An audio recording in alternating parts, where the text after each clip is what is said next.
रसिक श्रोत्यांना राजा पुजारीचा नमस्कार. मित्रांनो, आज आपण पाहणार आहोत आबाडा न्यूज स्पेशल बुलेटिन.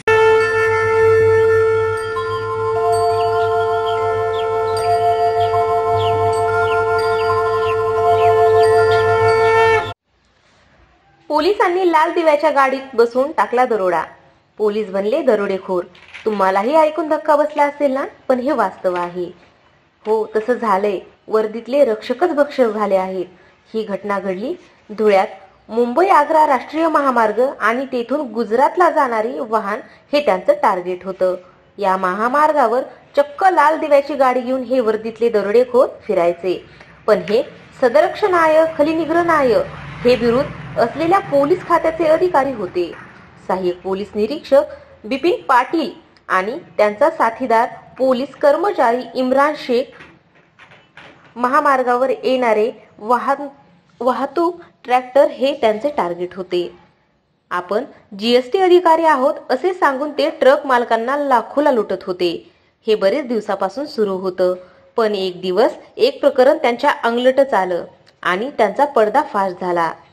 पंजाबच्या पटियाला येथील व्यापारी कश्मीर सिंग वाजवा यांच्या मालाचा ट्रक याच महामार्गाने जात होता. या दोघांनी तो ट्रक अडवला. जीएसटी अधिकारी असल्याचे त्यांना भासवले. गाडीतील मालाच्या पावत्या चेक केल्या, त्यातील चुका शोधल्या आणि त्यांना 12,96,000चा दंड भरावा लागेल असे सांगितले. पुढे तडजोड झाली आणि 1,30,000 रुपये देण्याचं ठरलं. ही रक्कम बिपिन पाटील यांची नाशिक येथील बहीण स्वाती रोशन पाटील हिच्या खात्यावर वर्ग करण्यात आली. मात्र ही गोष्ट व्यापारी वाजवा यांना खटकली. त्यांनी सूत्र हरवली, तक्रार केली. पोलिसात लूट करत असल्याचा आरोप झाल्याने पोलीस अधीक्षक श्रीकांत घिवरे यांनी कडक आदेश दिले. IPS ऋषिकेश रेड्डी यांच्याकडे या गंभीर प्रकरणाचा तपास दिला आणि धक्कादायक माहिती समोर आली. पोलीस खात्यातील अधिकाऱ्यांना बेड्या ठोकाव्या लागल्या. कुंपण जेव्हा शेत खातं तेव्हा विश्वास कोणावर ठेवायचा? पण कर्तव्यदक्ष पोलीस अधीक्षक यांनी सदरक्षणाय खलीनिग्रहणायाचा बाणा अंगी बाळगून गंभीर प्रकरणाचा छडा लावला.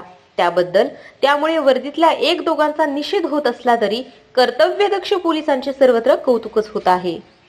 आपल्याकडे आझादनगर पोलीस स्टेशनला एक फिर्याद प्राप्त झाली होती की काही इस्मांकडून रात्रीच्या वेळेला आम्ही जीएसटीचे अधिकारी आहोत असे म्हणून वाहनांचे थांबवणं आणि त्यांच्याकडनं त्यांच्या बिल्टी वगैरे चेक करून त्यांच्याकडनं पैसे विविध याच्याने गोळा करणं अशी एक फिर्याद प्राप्त झाली होती. त्या अनुषंगाने आम्ही 3 लोकांना अटक केलेली आहे. त्याच्यापैकी एक स्वाती पाटील आहेत नाशिकच्या, एक ASI बिपिन पाटील आहे आणि एक इम्रान शेख नावाचे आमचे चालक आहेत. अशा आम्ही 3घांना अटक केलेली आहे आणि तपास आता चालू आहे.